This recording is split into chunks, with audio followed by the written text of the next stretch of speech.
साहूकार, हमारे चौधरी साहब आदरणीय बाबा परमेंद्र आर्य जी, और बहुत जोरदार तालियों से स्वागत है आपका। ऋषभ चौधरी साहब का सबसे पहले स्वागत होना चाहिए था सचिन तेवतिया जी का, क्योंकि हम सबका तो हो चुका है, बहुत अच्छा मंच का संचालन कर रहे हैं, तो सबसे पहले तो सचिन तेवतिया जी स्वागत किया जाए। और हमारे विषय पत्रकार महोदय जी आगे हैं, अमर उजाला के जो है उनके संपादक हैं, और उनका बहुत बहुत स्वागत है। स्वागत हो गए बस 5-1 मिनट बात करूँगा, थोड़ा सा शांत होकर सुनिए। देखो, जो होली का मिलन समारोह है कि हमारे प्राचीन काल से होता है, जितने भी तीज त्योहार है वो बड़े बुजुर्गों ने इसलिए बनाए थे ताकि लोग आपस में जुड़े और अच्छाई को ग्रहण करें, बुराई को छोड़ें। जो अखिल भारतीय जाट फाउंडेशन है, उसके अध्यक्ष जी हमारे वकील साहब चिकारा जी, जिनको बहुत बहुत नमन है। इन्होंने इस कार्यक्रम का आज यहाँ का आयोजन किया। मंच का संचालन कर रहे सचिन तेवतिया जी, हमारे पत्रकार बंधु भाई बहन सभी को बहुत बहुत नमन है। नवीन कुमार है, नवीन तोमर जी और रमेश मिरवाल जी, जाट कौम के सभी बुजुर्गों को बहुत बहुत नमन है जो अपना कीमती समय निकाल कर गए। जाट कौम के योद्धाओं को बहुत बहुत शुभकामनाएं जो इस कार्यक्रम में आए। देखो, हमारी जो कौम का नाम है वो हमारे पुरखों की वजह से है। जैसे महाराजा सूरजमल हुए, जवाहर सिंह हुए, चौधरी चरण सिंह हुए, बाबा टिकैत हुए। लेकिन हमें ये भी तो सोचना चाहिए कि अब आगे नाम कैसे चलेगा, उसका काम हमारा है। हम भी तो कुछ ऐसा करें, हमारा नाम हमारे गांव में ले, आस पड़ोस में ले, या हम उन्हीं का नाम लेकर के कैपिटल तक खाएंगे। आज हमारे जो कौम है वो नीचे होती जा रही है। अगर कहीं खेलों में नाम है तो हमारी वजह से नहीं, तो हरियाणा के पहलवान तो क्या, हरियाणा के गए तरीके से वजह है। पश्चिमी उत्तर प्रदेश से कितने मेडल आए हैं, देखो है कहीं ओलंपिक में एक आदमी गया होगा। ओलंपिक में जाने के लिए हमें जमीन पे काम करना पड़ेगा। कौम का नाम तो या तो पैसे का होता है, या आप कहीं राजनीति में उच्च पद पे जा रहे हैं तो होता है, या फिर आप कहीं खेल में है तो है। आप बिजनेसमैन में गिनती करो, भारत के टॉप जो बिजनेसमैन है 100 में 1 या 2 आदमी हमारा पाएगा, और सब तो दूसरी बिरादरी के, क्योंकि बिजनेस की तरफ हमारा ध्यान नहीं है। दूसरी बात जिससे हमारी पहचान की खेती बाड़ी आजकल हम बेचते जा रहे हैं। किसी को शादी में बेच रहे हैं, कोई धर्म के नाम पे बेच रहा, कोई इलाज के नाम पे बेच रहा।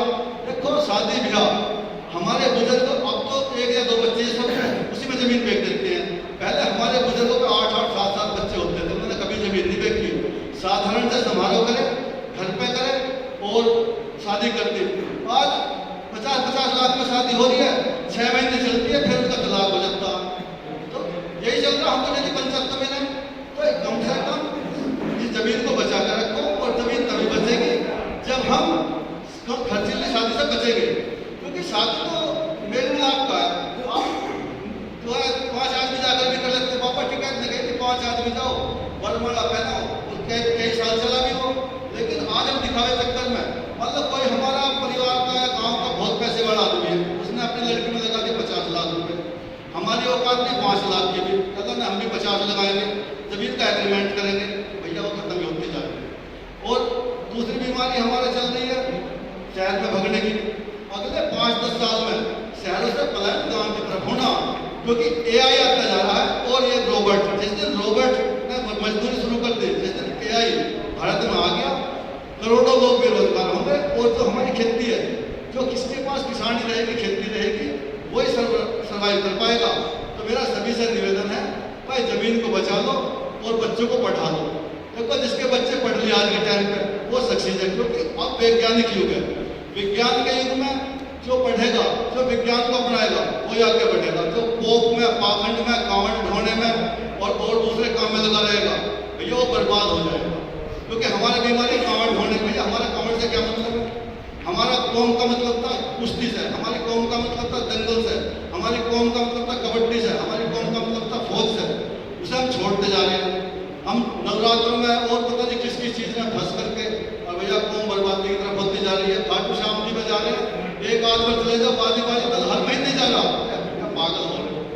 कहीं लाख रुपए लगा रहे, कोई गंगा जी जा रहा, कोई कहीं जा रहा। तो भैया जिसने अपने बच्चों की शिक्षा पे ध्यान दे दिया, आप देखो जितने भी संस्थान है, IIT में तुम्हारा क्या % है, IIT में, IIM में डॉक्टरी जो नीट का टेस्ट होता, तुम्हारे आसपास में कोई बच्चा है, इतने आदमी बैठे गांव के, कोई बता दो मैं मेरे पड़ोसी ने नीट टेस्ट पास करा, किसी के बच्चे ने IIT पास करा, पर 10वीं पास कर ली, वो भी नकल वकल से कहीं नौकरी पूछा, किसी ने पढ़ता पूछा, अब वो सब खुद से संभालने लगे। अगर तुम्हें टेक्निकल नहीं होगे, अगर शिक्षा पर ध्यान नहीं दोगे, तो भैया कौम का अस्तित्व मिट जाएगा और फिर हमारी भी गिनती तब पूरी बिरादरी में होने लगी जैसे और होती आ रही है। और देखो साथ देने की प्रवृत्ति रखो अपने की, यहाँ आए हो इसी तरह से।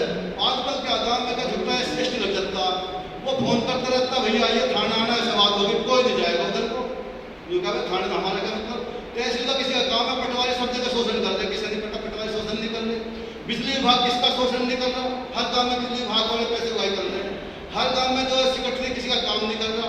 तो जब जिसको जरूरत पड़े किसी भी विभाग में, वहाँ तुरंत सारे इकट्ठे होकर के पहुंचो और प्रशासन को अपनी ताकत दिखाओ और अपना काम करवाओ। इसलिए ये सम्मेलन किए जाते हैं, इसलिए नहीं कहते कि चाय पकौड़ी खाए चले गए, तो हम घर भी खा सकते थे। और एक दूसरे का खेल मिलाप रखो और अपनी जो दुश्मनी है उसको कम करो। हम बिना मतलब की दुश्मनी पाल रहे बहुत ज़्यादा। तो आज इतना ही आपने सुना, बहुत बहुत धन्यवाद। और देखो होली की दोबारा से बहुत बहुत हार्दिक शुभकामनाएं। हमारे चिकारा जी है हो गए, इतने आदमी को जोड़ना बहुत मुश्किल काम है, सभी को पता। फोन करते 100 आदमी करते, जब 10 आते हैं, इन्होंने 50-100 आदमी जोड़े, इनका बहुत बड़ा काम है और इनको बहुत बहुत नमन है। और प्रत्येक वर्ष होली मिलन समारोह एडवोकेट साहब करवाते हैं इसी तरह से, कभी मोदी ने करना, कभी मुरादनगर, कभी गाजियाबाद, कभी बार मेरठ करवाया। और मेरठ हमारी जो प्रांतीय भूमि है और हमारी कौम का गढ़ माना जाता है। दोबारा से इस पवित्र पावन भूमि का नमन है और आए हुए सभी 8 कौम के बुजुर्गों को, योद्धाओं को नमन है। आपने मेरी बात में बहुत बहुत आभार, बहुत बहुत धन्यवाद जोई साहब। अब मैं चाहता हूं कि हमारे सभा के अध्यक्ष जी फूलों की वर्षा करके सभी का स्वागत करें और जिन जिन बिंदुओं पर जोई साहब ने रोशनी डाली, हमारा युवा